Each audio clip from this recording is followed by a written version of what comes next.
নমস্কার বন্ধুরা, আশা করছি সকলেই ভালো আছো। রুমার ছোট্ট সংসারে নতুন একটি ভিডিওতে তোমাদের অনেক অনেক স্বাগত জানাই। আজকে ছাদ থেকে আমার ভিডিওটা শুরু করলাম। তো ছাদে এসেছি, অনেক দিন বেশ ছাদগুলো দেখাশোনা ঠিক করে হয়নি, শুধু গাছে জল দেওয়া হয়েছে। তো আজকে ভাবলাম একটু গাছগুলো পরিষ্কার করে দিই। তো ছাদ বাগানে এসে প্রথমে দেখতে পাচ্ছি যে আমার একটা বাঁধাকপি গাছ হয়েছে আর একটা ফুলকপি গাছ রয়েছে। বাকিগুলো হনুমান সব খেয়ে নিয়েছে। তো এই দুটোই বেঁচে আছে। অনেক দিন হয়ে গেছে কোনো গাছগুলোয় সার দেওয়া হয়নি বলে ভালো কিছু হয়নি, ফল হচ্ছে আস্তে আস্তে। তা এইদিকে হচ্ছে এই যে পয়সা ফুল গাছগুলো, ফুলগুলো ছোট ছোট হয়ে গেছে আর দেখো বীজ হয়েছে। তো ভাবছি গাছগুলো এবারে একটু কেটে পরিষ্কার করে নিয়ে ছোট ছোট করে দেবো ডালপালা, তাহলে নতুন করে আবার এই যে ছোট ছোট ডালপালা গজাবে, তখন আবার ফুল ভালো হবে।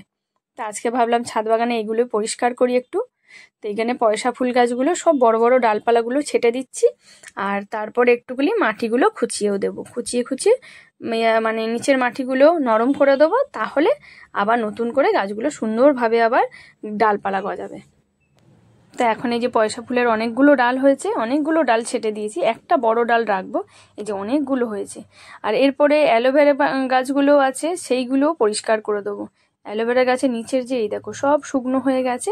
অ্যালোভেরাগুলো ইউজ করা হয় না, শুধু জেলগুলো দোকান থেকে নিয়ে এসে ইউজ করি। আর এখানে দেখো গাছের বড় একটা এই যে ফুলের স্টিক হয়েছিল, আর দেখো ছোট ছোট এগুলো বীজ হয়েছে নাকি বুঝতে পারছি না, তবে এটাও কেটে দেবো। অনেক বড় একটা স্টিক হয়েছে, ফুলও হয়েছিল। এখন সব এগুলো নিচের যেই পাতাগুলো আছে সেগুলো কেটে পরিষ্কার করে নেবো। আর তারপরে এখানে দেখো এই যে শিম গাছগুলো একটু পরিষ্কার করে নেবো। অনেক পরিষ্কার করা হয়নি, আর শিম গাছ তো সব শিম হনুমান খেয়ে নিয়েছিল। এখন নতুন করে দেখতে পাচ্ছি আবার ছোট ছোট ডালপালা গজাচ্ছে আর নিচে ফুল হয়েছে। এখন যদি এগুলো থেকে শিম হয়, ভেবেছিলাম কেটে ফেলবো, তারপর আবার কাটিনি। তো এইভাবে পরিষ্কার করে দিই আজকে সব কিছু করে। আবার তো কয়েকদিন পরে আবার আমার ছাদ বাগান পরিষ্কারও হবে, পুরোপুরি নেট লাগানো হবে, কারণ হনুমানের জ্বালাতনে নেট পেট সব ছিঁড়ে গেছে। তো সেইগুলো আবার নতুন করে করা হবে। আর এইদিকে টবে অনেক কিছু গাছ লাগিয়েছিলাম, ধনেপাতা গাছ আর পালং শাক গাছ লাগিয়েছিলাম। তো ছোট ছোট পালং শাক হয়েছে। আর এইদিকে হয়েছে এই দেখো, এটা হচ্ছে ড্রাগন ফল গাছ। সাইড দিয়ে ছোট্ট একটা গাছ বেরিয়েছে, এখন বাঁচবে নাকি জানি না, কোনো ডেভেলপ হচ্ছে না, হয়তো সার ফার পড়ছে না খুব একটা কিছু। তো আজকে গাছগুলোতে সব জল টল দিয়ে দিলাম। আজকে দুপুরবেলাতেই জল দিয়েছি, বিকেলবেলা আর ছাদে উঠবো না। আর এখানে একটা বড় ডাঁটা গাছ হয়েছে। আর হয়েছে এখানে রসুন গাছ, 3-4টে রসুন গাছ হয়েছে, তার মধ্যে আবার পালং শাক গাছও হয়েছে। তো এই পালং শাকগুলো হলেই বেশ খাওয়া যাবে। আর এদিকে মাম্মাম বসে বসে ফোন ঘাঁটছে। আর এইদিকে আমাদের মিতুরানি এসছে স্নান করতে। স্নান হয়ে গেছে, এখন অনেকক্ষণ পর স্নান করেছে। আমি যখন ছাদে এসেছি তখনই তোমাদের দাদাভাই ওকে নিয়ে এসছে স্নান করাবে বলে। তো এতক্ষণ ঘোরাঘুরির পর এখনও স্নান করেছে। স্নান করে ও দেখো এখন খাঁচা দিয়েছে তোমাদের দাদাভাই, ও ঠিক ঢুকে পড়বে খাঁচার মধ্যে। স্নান হয়ে গেলেই জানে ও খাঁচায় ঢুকতে হবে, দিয়ে রোদে দেওয়া হবে, সেই জন্য খাঁচায় ঢুকে পড়ে। আর খুব স্নান করে, খুব স্নান করো, স্নানটা দেখতে এত ভালো লাগে, খুব স্নান করে। তা এখন ওকে একটুখানি শুকনো হলে তারপরে চলে যাব নিচে।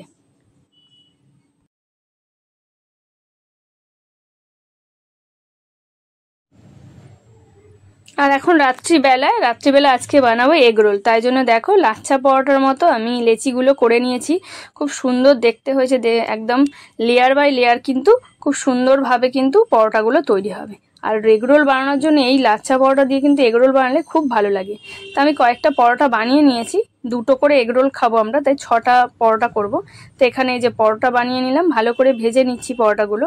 আর লেয়ারগুলো দেখো এত সুন্দর লেয়ার পড়েছে, আর বেশ মুচমুচে করে ভাজবো আজকে।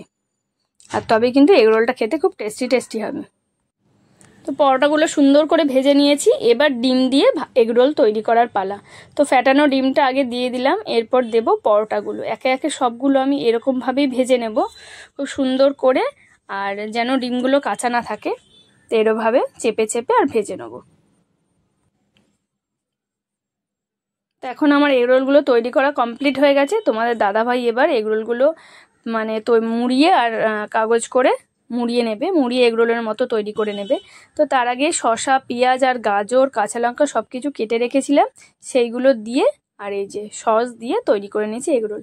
তো মাঝে মাঝে আমরা এরকম এগরোল বাড়িতেই তৈরি করে খাই, রাত্রিবেলা ডিনারে বেশ খেতেও ভালো লাগে। 2টো করে এগরোল তৈরি করে নিই, আর কিছু খেতে লাগে না।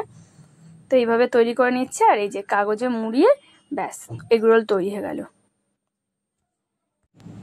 তো আজকে এই যে এরকম এগরোলগুলো তৈরি হয়ে গেছে। এগরোলগুলো কেমন হয়েছে অবশ্যই জানিও। আর আজকের ভিডিওটা এখানেই শেষ করছি।